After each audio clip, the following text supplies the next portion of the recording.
All right. Hello, everyone. I'm J.S. Garrett, and this is an all-new interview series I'm going to be conducting where we discuss new and innovative techniques in the occult and esoteric practices. Now, I have a very special guest with me here today, Miss Scarlet Ravenwood. How are you doing, Scarlet? Hi, I'm doing good. Thanks for having me on here. I'm honored to be your first interviewee too. That's fun. Well, yeah, thank you. It's an honor to have you. And yeah, we've talked a little bit in the past. Actually, had a tarot reading from you before that was extremely accurate. I was very impressed. Good. But I wanted to have you on and let you talk a little bit about your services that you offer. Yeah. So I'm a tarot reader first and foremost. I've been doing tarot since I was, a young teen. Got my first deck when I was like around 13 from a family member, I think for my birthday.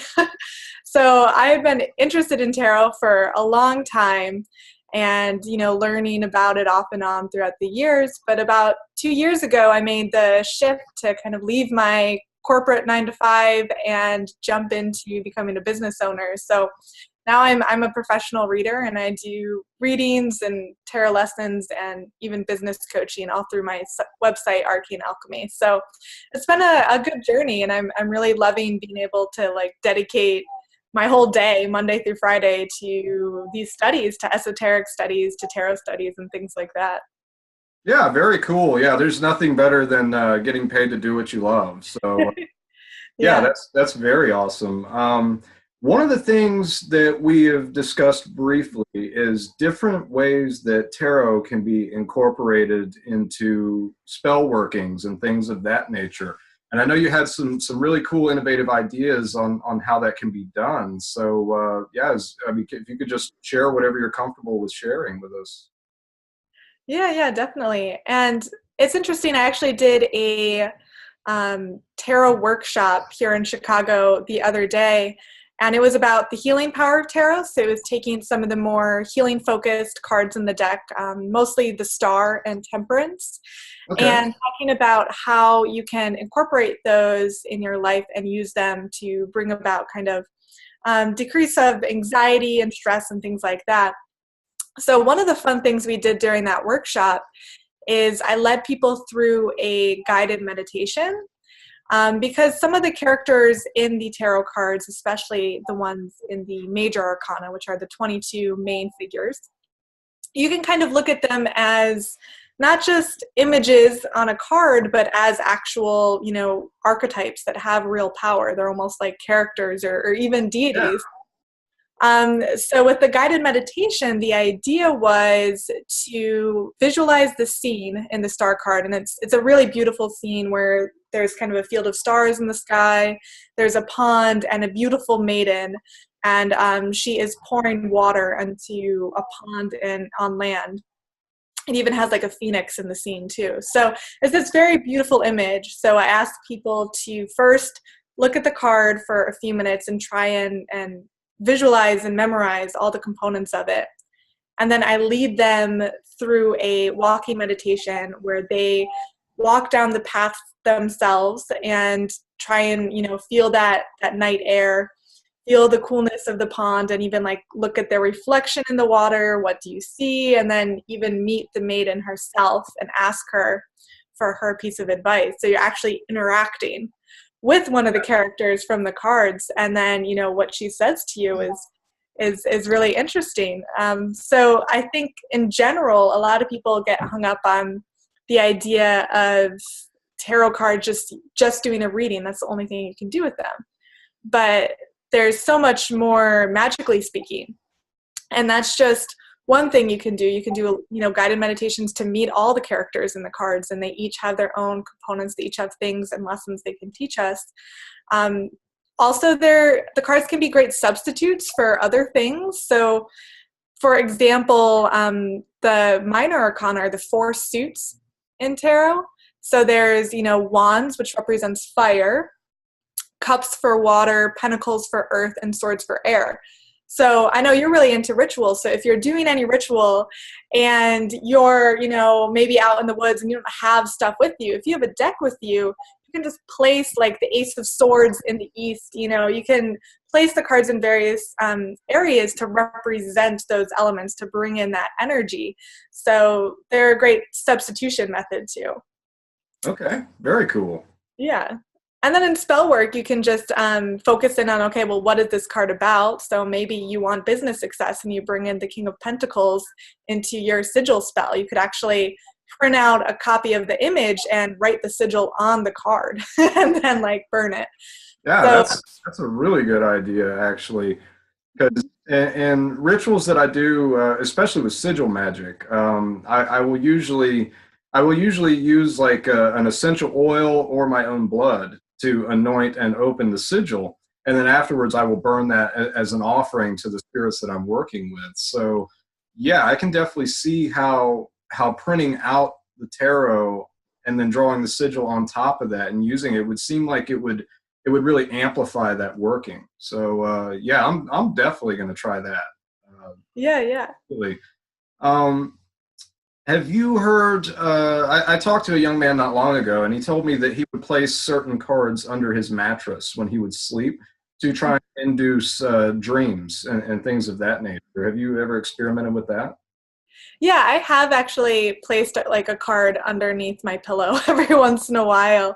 Yeah, and that is a good way to get dreams, and especially something like the High Priestess, who is this really powerful figure, and she's kind of seen as the guardian between the two veils. She's kind of the one who has mastery of intuition, and kind of she even wears like the pomegranates of Persephone on her outfit. So there's this real connection with her and going between the two realms. So if you put a character like her underneath your pillow, she's going to bring forth some really interesting dreams, most likely. And her card itself, if you are working on improving your intuition in any way, that would be a great card to work with. Okay, yeah, that's really cool. That's something that I have not tried, but I've been thinking about it since I talked to the young man that told me that he did that, and so I really wanted to bring that up and see what your take was on it. I read tarot a little bit. I'm definitely not a professional tarot reader. Like I still use the book and all those things, but I have noticed as I've gotten a little bit better at it, then I can kind of put the book aside and just kind of focus on the card. And sometimes messages will come through. Like I'll get thought forms or actual words that are spoken to me telepathically, and I've wondered where that comes from. And I've something that you touched on earlier is that they're actually like characters, like they're almost spirits of that card. So do you have that experience when you read? Like, do the cards ever speak to you? Yeah, so I think in readings, you're kind of have two ways that you're getting information. On the one hand, you kind of have that book learning. So you're looking at the card, you can read the symbols, you know what the symbols mean, all the esoteric connections to all of that. And then on the other side is your intuition, which you have to rely on. So that's why even when you read, the meaning in the book, if your intuitive senses are saying something different, more often than not, you should listen to that. But to be like a really good reader is what you're doing is you're kind of meshing and combining those two things. And one of the kind of main messages of tarot as a whole is you can take the two characters, the magician and the high priestess, and they both represent power, but achieving it and understanding it in a very different way. Because the magician, he is kind of like the sacred masculine, and he is the ceremonial magician, for example. In the image, he's got his altar table with his tools. He's standing up. He is directing energy. He's got one hand down, one below, directing that energy through him. He's going out into the world and he's working with the elements and the powers that exist. And that's one way to go about it. But the other way is the high priestess. So the high priestess is the understanding that we already have that information internally within us. So we just need to tap into that. And maybe that's the collective unconscious. Maybe there's more to the subconscious state than we give credit to, perhaps. But her idea is that we need to go inward, not outward, and that the knowledge comes from within. So she's, the sacred feminine. And then when you think of tarot in general, well, the whole point of it is really to combine those two skills. And even tarot itself, you have the magician, the book learning, and the high priestess, the intuitive. So when you combine those, you get mastery of tarot and really mastery of magic as a whole too. Yeah, that's really cool. And what you were talking about, like when you said divine consciousness, like I've often wondered that if by using these tools, if we are tapping into some type of universal consciousness, like the say the Akashic record would be one reference to that, where all the information and knowledge of the universe is contained, as well as a collective consciousness of every person on the planet. And I talked to another guy, he was saying that you can literally, take sticks and cut grooves into them and assign different meanings to each one and throw them down on the ground and get somewhat accurate readings like that. And he also, this guy created his own tarot deck. And the first few times that he did readings with the new deck that he created, they were very inaccurate. But after a while of working with that deck and assigning the meanings to those cards, consecrating them, etc., then it started giving him accurate readings. So it really does seem like the knowledge comes from within us. So yeah, that sounds like what you were just touching on there. And it's interesting what you said too, like if the cards have any like inherent divine spirit kind of power within them too. It's almost like you said, it didn't work for him right off the bat, but when he spent more time with it, it's almost like, are they recognizing that you're building that connection, and then more of that information is almost allowed to come through.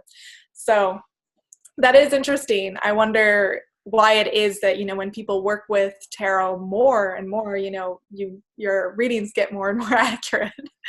It's like, the universe somehow knows that you've been putting in the time and the effort, so it's rewarding you in a way with those answers. Yeah, you definitely. I find that with anything to do with magic or the occult, you get what you put into it. I mean, a lazy practitioner is going to get bad results most of the time. So yeah, I was going to ask you about like deck consecration. Like whenever you get a new deck, what do you do to charge that deck magically and to consecrate that? How do you make it yours? Like, yeah. So sometimes I actually make physical changes to the deck. So a lot of times I will cut off the borders if I don't like them. I have like gilding pens where I'll like gild the edges. So I'm kind of just like putting my own physical mark on them a lot of times too. And then in kind of the spiritual aspect, I like to like lay them out underneath like the full moon light coming in from the window. okay. I usually will like use some sage sometimes before reading. It's a bit different too because I do a lot of readings each day, so I don't have like the time to like do a full ritual before each reading. But when it's like a really important reading that I'll kind of always try and put myself in that kind of meditative state first too. And if it's a new deck, I usually don't start working with it for clients until I've worked it with it for myself for a while. And a lot of it is just kind of, for me, when I get a new deck, is really like leafing through the cards one by one and just kind of like sitting with each one for like a minute or two and just kind of seeing what I'm feeling about it, what kind of is coming through. So just kind of it's more like a get to know you kind of a thing. I also have a tarot spread that I always do as my first spread with a new deck, and it's kind of like interview spread. So that's what I call it. So I'm interviewing the deck. What are your strengths as a deck? What are your weaknesses as a deck? What are you going to show me that other decks can't? So it's I kind of like interview the deck in a way, and I record that, I write that down, which can be helpful because certain decks are going to do better with certain scenarios or questions than others. I mean, you might use one deck for spell work a lot more than you would for like a relationship reading, you know, so Okay. each deck's going to have its own energy, and you kind of just have to feel that out. Very cool. What's your preferred deck? Like, which one's your favorite to use? Um, it's it's a bit different for different scenarios. So for myself and for most readings, I use the Pagan Otherworlds deck. Okay. Um, so it's just this really beautiful deck. It's kind of like got a Renaissance aesthetic to it. When it comes to teaching, I always teach with the Rider-Waite, and a lot of times people see the Rider-Waite and think, okay, this is the boring deck. It's usually the first introduction, but people have to tarot. But when I teach with it, I go really like into like all the ways that the cards connect, because it's so fascinating seeing how like the death card, you know, there are connections to the moon card and the sun card and even temperance. So it's a really great kind of understanding of how tarot isn't just this ladder, it's kind of like this web of Yeah. connections with learning. And oftentimes for like magical purposes, I like to use some of the older decks. I mean, I'm not sure, you know, if there is something to the fact that, you know, these decks have been around for a long time, but like the earliest tarot deck, the Visconti Sforza, that was created in the mid 1400s. And what's interesting about that deck too is it wasn't originally used like as a deck. There's little, I have like a really nice reproduction where it even shows holes where the cards were originally like nailed to a wall. So these cards were almost like religious icons, when, you know, as opposed to like working cards that you would shuffle and use. So I think there's something there, and I think it's fascinating on many other levels that the family that created the first tarot deck, the Visconti Sforza family from Milan, 2 centuries earlier, they had put a female pope on the throne. She got stoned to death right away, and the church ignored it. Cool. But 2 centuries later, they create the idea of the popess or the high priestess. So there's this like interesting spiritual connection to the Visconti Sforza deck, and the way that it was used is almost like religious icons and their own connection to kind of bringing in feminine power and equal with masculine power in a religious system. Yeah. I just think it's really cool. So I like seeing these early, decks, and even like the Marseille deck and working with those magically can be really interesting. Mm-hmm. Yeah, so it's kind of like each deck has its own current, I guess you could say. And the more it's been used, the more people have, fed energy into that current, the more potent it becomes. Yeah. I think that's incredibly interesting. I've never seen that deck, but I'm definitely going to look it up after we get done talking. I've been using the Thoth deck. I just happened to pick it up in the store one day, because I'll be completely honest. When I was younger and first like starting out in my occult practices, I was like, oh, tarot, that's like a pendulum or something. I'm not interested in that. And then once I actually got a deck and started using it, like the very first time I used it, I was like, holy crap. I just brought it home and did a reading for my wife. I followed the instructions in the book. I spoke the conjuration, the invocation over the cards. And as I was doing that, I felt like tingly energy, like just coming straight down through my arm and into the deck, and it felt like it was being charged magically, and I was just like, oh wow, that's pretty intense. And so we did the reading, and it was like spot on accurate. Now, okay, this is different than any other type of divination, because pendulums, yes or no questions, sure, they work pretty good, but they're not accurate in that we're holding on to it. It's operating off of our energy and our subconscious. Ouija boards, you're sitting there moving, you're moving the little thing around, but whereas, tarot cards, you're shuffling the deck and pulling them out. And other than that, like you have no real influence over the reading. It's like spiritual forces guide the reading as well as speak through the cards. And so after having that first experience, I fell in love with tarot. That's something that I'm doing more and more. And I also do it for clients. Like once in a while I'll get a client and they'll have a problem or a situation that they're dealing with, and they want to do something about it. They just don't know exactly what to do, like how to handle it. And that's been a very useful tool in helping people figure that out as well. So yeah, it's very important in my book. Yeah. Yeah, definitely. And the Thoth deck is a really good deck too to work with. There's a lot going on magically with that deck. It's funny too, just as a side note, all the male tarot readers I know, their go-to is the Thoth deck. There's something like Really? the Thoth deck and male energy that just like, I don't know. I don't know if That's that's a coincidence interesting. or not, but Yeah, because there were like 100 other decks that I was looking at, like sitting there, and I'm like, it's that one. Like, no question, that's the one I want. I don't know if it's because it had Crowley's name on it or what, but yeah, that's definitely the one I was drawn to. So that's cool. Um, and yeah. that's Oh, sorry, go ahead. And that's interesting, kind of what you said, like tarot is such a good tool because it can be used to like answer so many different questions and things like that. And it gives you so much more information than the other divination methods, I find. Yeah. So you can really like use tarot to strategize your life. You can kind of view it kind of like you're the battle commander, and you're getting this bird's eye view of the battlefield, like, which is your life, and you're just kind of playing the cards down and you're seeing your strategy on how you're going to move forward. And no other system really allows you to get that like bird's eye view of your life. Yeah. And where you're at right now and where you need to go.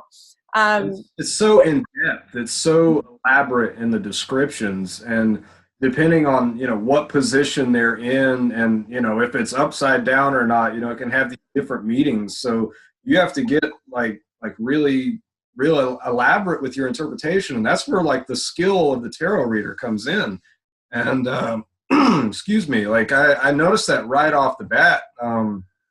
Yeah, I think I friended you on Facebook, and you were like, hey, let me know if you ever want a reading. I'm like, actually, I've got something that I really want some guidance on, so I'm going to take her up on it. And I was really impressed with like how knowledgeable you were.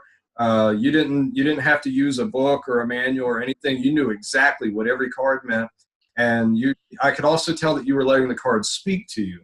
And as if I wasn't impressed enough, like the predictions that you gave me, like were spot on, like spot on, 100%. So yeah, as soon as I got the green light to do this interview series, I was like, I've definitely got to have her on to talk about it.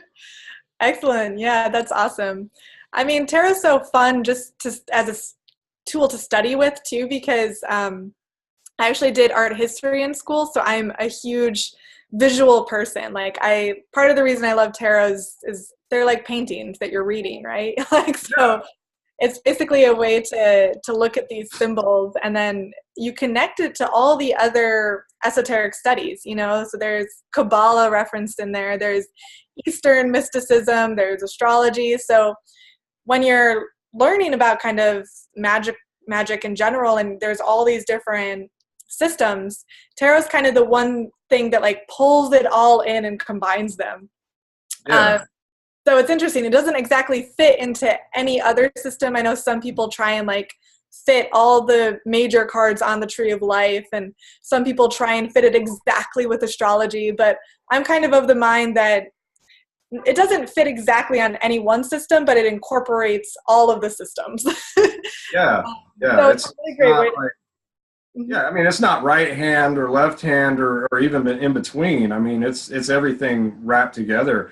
And what you're saying about, using the cards in like healing operations and things of that nature, I mean, I'm sure you could also use them in baneful workings as well. I mean, there's some pretty, baneful cards that represent, baneful energies, like the ruin card or the tower card. So Yeah. I think no matter what approach someone is taking to applying this to their magical practices, they could find it very useful. Yeah, and I think tarot doesn't shy away from the darker aspect. I mean, there are a lot of really intense cards that deal with a lot of dark energies, like the Tower card, and like the Devil card, and things like that. And even a lot of the cards in the Minor Arcana, a lot of them, are pretty violent, especially in the sword suit, like the Ten of Swords. It shows like a man on the ground being stabbed with 10 swords. I mean, tarot Yeah. does not shy away from the dark or the left-hand path in any way. So if you want to incorporate that, you can, or you might not want to. And that's part of the reason why there's such a variety of decks too. Someone might want like a darker deck, and someone might want, like a deck with like cats as all the main Yeah. characters too. So it's kind of, you can do with it what you want, which makes it fun too.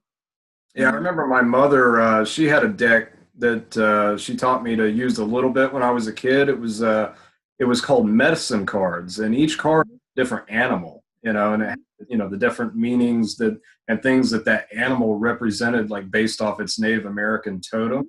And I remember those were really accurate as well. And yeah, so that was, I just wanted to bring those up because I thought it was really cool. It was like an early childhood memory. But the fact that they incorporated like animal spirits into this was really fascinating for me, because that's something that I work on in my personal practice, is working with these different primal energies. So yeah, I mean, it seems like you could take and incorporate this with anything, is what I think. So Yeah, you definitely could. And it's interesting, a lot of the animal focus decks have been like popular recently, and one of the unusual things is that tarot is really becoming a trend in wider society too. So it's branching from kind of just the esoteric world, our small knit community of occultists, to so like 0.5% of the population. Right, yeah. So it's really kind of starting to appeal to mainstream, communities. And like, I guess the Wild Unknown deck is probably the most popular trendy deck now. Like, you can see it at like Urban Outfitters and things like that. So Yeah. it's interesting just seeing how many more people are becoming interested in tarot that were never interested in it before. So I think in general, it's a good time to get involved in tarot, because there's so much great content being, put out there by other readers and stuff like that. I mean, there's so much, so many YouTube videos and information and blog posts. So if you're wanting to learn, like, now's a great time to get into it, because there's so much stuff out there. Yeah, and I think it's really great that this is becoming more mainstream. I think that's like a sign that more people are waking up, or being open to these types of esoteric practices. Whereas, I mean, it wasn't that long ago, people were getting burned at the stake for things like tarot. Yeah. So, I mean, it's a really awesome thing to see, and it's really awesome that you can get so creative with it. I know several different magicians who have taken and put in their own spin, or their own alchemy into this practice, and made their own tarot decks, and that's really cool too.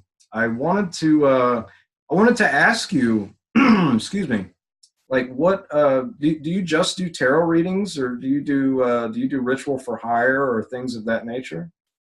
So I occasionally do like ritual for hire. I mean, I don't list it on my website, but every once in a while I get an email. So it's kind of like every once in a while I'll do it for hire, but it's not something I would want to do too often, because it's draining. It's a lot of work, and so yeah, I mean, it's something I do every once in a while when people request it. But for the most part, I'm doing tarot or lessons, or I help people like with business coaching stuff. So other readers, I help them set up their websites and things like that. But yeah, I mean, I know that's what you do most of the time, right?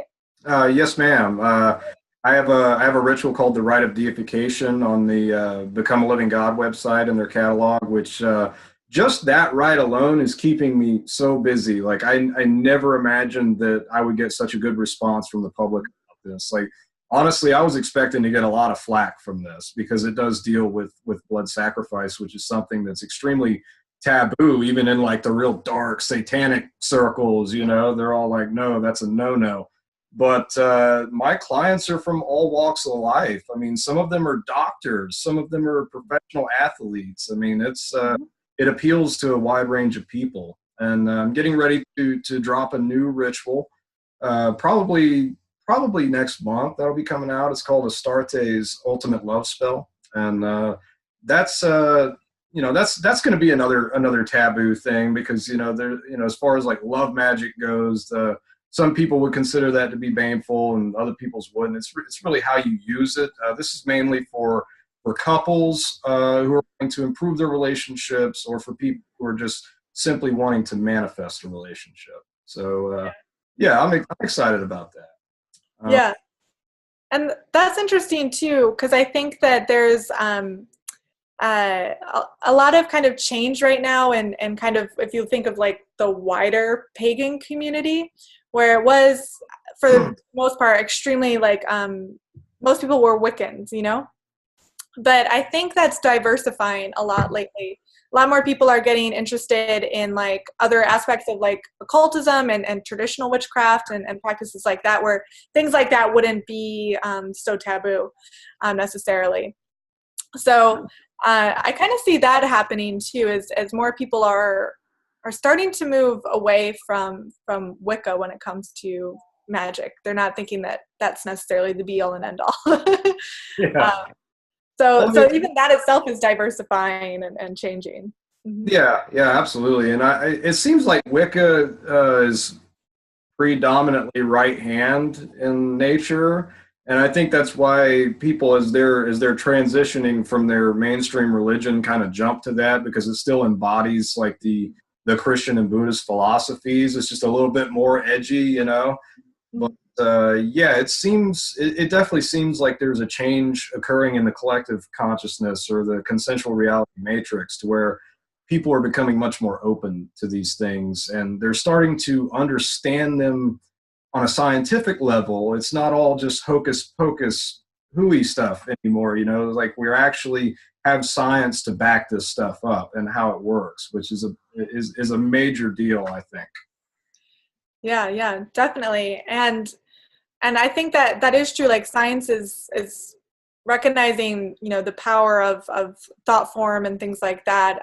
And I think there's even going to be like more that science is realizing soon. And the interesting thing is these kind of ancient practices have always known that. And it's only recently that, society has dismissed those ideas. And now we're kind of, oh, wait, no, those things actually do work. Yeah. And it's funny because, I get a lot of tarot skeptics too sometimes. I bet you love those. I don't mind them, because I think that even if you don't believe in tarot, it can still be beneficial for you, because tarot in a lot of ways is like a therapy session, too. So it's just that moment of reflection and talking about life. So even if you're the biggest skeptic in the world, you're still going to come out of that session feeling better, because you've just offloaded a lot of your anxiety and stress. So beyond the magical component, it's still going to be good. But with the tarot skeptics, I think they're slowly even starting to come around. And that I was, pretty skeptical too when I started out, and it took me doing a lot of readings to, oh wait, no, there's the probability of this occurring, the same card popping up every single day for me. There's something there that's not just chance or probability. Sometimes it takes people just doing it themselves, learning tarot and trying it out, and then they'll realize, no, wait, there really is something else going on here. Yeah, absolutely. I had a question that was really bugging me there for a while, and it was shortly after I bought my Thoth deck, and it was sitting on the floor, and I accidentally kicked it over, and one lonely card like flew out to the side, and I picked it up, and I'm like, And at that time I didn't know what any of them meant, so I look it up in the book, and I'm like, holy crap! Like that just gave me insight on the question that I was really struggling with there. Yeah. Well, I was after that. I realized like these are alive. There is genuine spiritual forces that preside over this deck of cards, and if you're listening and paying attention, then they will definitely speak to you. So. Yeah, definitely. What's interesting about them too is a lot of times the characters in the cards, they're they're not necessarily confined to the cards. I mean, they're wider archetypes, you know, in society, like the idea of the magician, right? So, or even like the hermit. I mean, he's like this old man, you know, wearing with the beard and the walking stick. That idea has been in our society forever. Yeah. So the death is the Grim Reaper, you know, these are archetypes too. So they have that power too. If you think that, well, you know, the image of the Grim Reaper is powerful in of itself, then that in a tarot card just kind of increases that power. So that's interesting too, that if the cards existed or because of the archetypes already existed, or if they kind of, which is probably true, or if by existing themselves they're reinforcing these kind of ideas and archetypes and just bringing in additional power and strength to those forms of energy. I'm not sure if people call it spirits or forms of energy or archetypes, but I just call them spirit energies. You know, I think of it as a concentrated energy form that has a consciousness, and that's my idea of what a spirit is. So, yeah, definitely.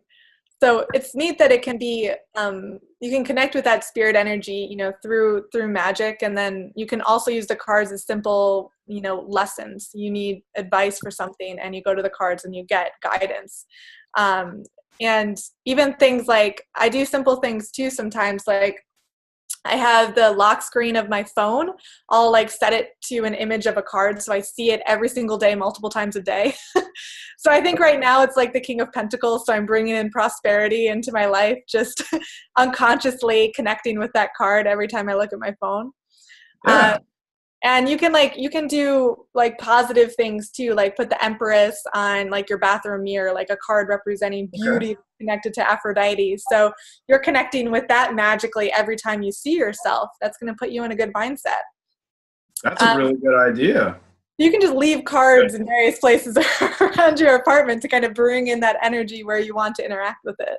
Yeah, I mean, because your self-image is very important. I mean, I'm sure like most people consider it to be conceited to look at oneself in the mirror and think, you know, I am beautiful or something like that.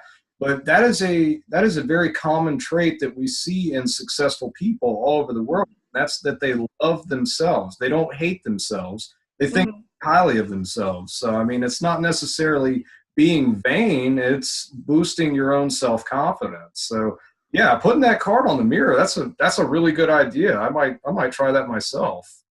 Yeah, definitely. So you can really, I mean, the opportunities like are endless too, you know? So if you're like struggling with like overeating or something, you can put like the temperance card, the card of balance and moderation on your fridge or something like that, you know. So there's a lot of things you can do, you know, to just kind of give you that reinforcement and connect with that energy when you need it, you know, most. Awesome. So yeah, there's so much more than just reading, at least to me. I mean, a lot of readers just read with the cards and that's fine, but I like to see what else I can do with it. Yeah, I mean, that's the first thing that I do anytime I come across a new technique or a new ritual. I look at it, I try to understand the mechanics and the science behind how and why it works, and then I'm like, how can I make this more powerful? How can I amp what's already here? So yeah, I mean, tarot is that definitely applies to tarot, and I think that's exactly what you've been doing is, you know, pioneering, figuring out how this can be used for other things. So yeah, I applaud you for that. 100%. Thanks. Yeah, it's been fun. It's fun learning. I have another question for you, and I actually think I learned this from E.A. Coetting.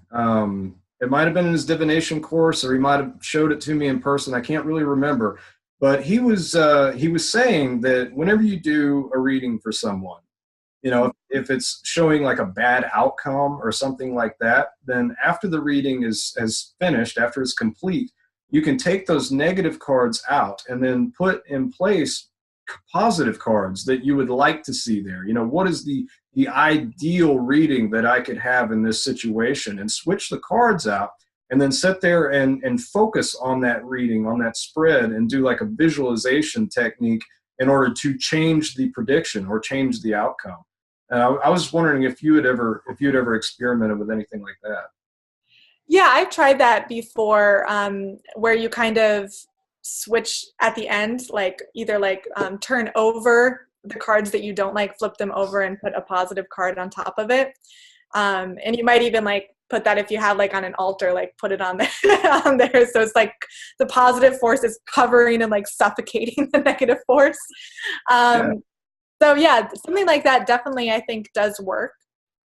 It might depend on what it is, because sometimes it's advice that you need to get. So sometimes tarot tells you the harsh truth, and sometimes you don't want to ignore that. You want to internalize that so you can change. But if it's like something where you're like the cards in the placement of future, what's going to happen next, then and it's something bad, then yeah, you might want to switch that and do some visualization. But when it comes to like if you get a bad card and it's you're asking, well, why isn't my relationship working or something like that, then you need to like look at that card and listen to what it says and fix it physically yeah, in your own world. Sometimes it tells us some harsh truths about ourselves that we need to recognize and appreciate, and then you're thinking that card at the end, a month later, you're like, thank God you came up, and and I needed to hear that right then. yeah, yeah, absolutely. I mean, otherwise, what's the point if we can't do something about it? I mean, that seems like the whole point to me is to get insight into the future or a situation so that we know what remedy to give that situation. So, yeah, I mean, that's putting it to full use there. And I Yeah. guess that people could also carry cards with them. Like if you're struggling, you could carry the strength card in your jacket pocket or something like that. I mean, I don't see, yeah, I think the possibilities here are endless of what this could be used for. And I would think the more that you do it, the more potent and more powerful the workings are going to be. So, yeah, you've got that deck of cards. You've got something to tackle any situation there, just like a magical system in itself. Yeah, yeah, I really think so. And yeah, I like to just like carry a deck of cards with me too, like, and whenever I'm out and about, if I need them for any reason, I just have like a really small deck for that purpose. And you can even like, you might not want to do this with like a nice deck, but if you have an old deck that you don't really want anymore, you can take cards out and put them places too. So you can like sneak them into like, certain places magically, so Yeah. depending on what you want to do, that can be interesting. So yeah, Teach I mean, somebody the ruin card or something. yeah, yeah. I mean, you could do various things. You want like a business to go out of business, you just slip the tower card somewhere underneath, Yeah. their Yeah. format. Good. Um, Wow.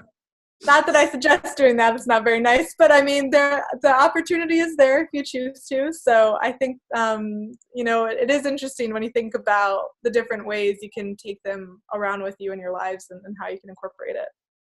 Very cool. Very cool.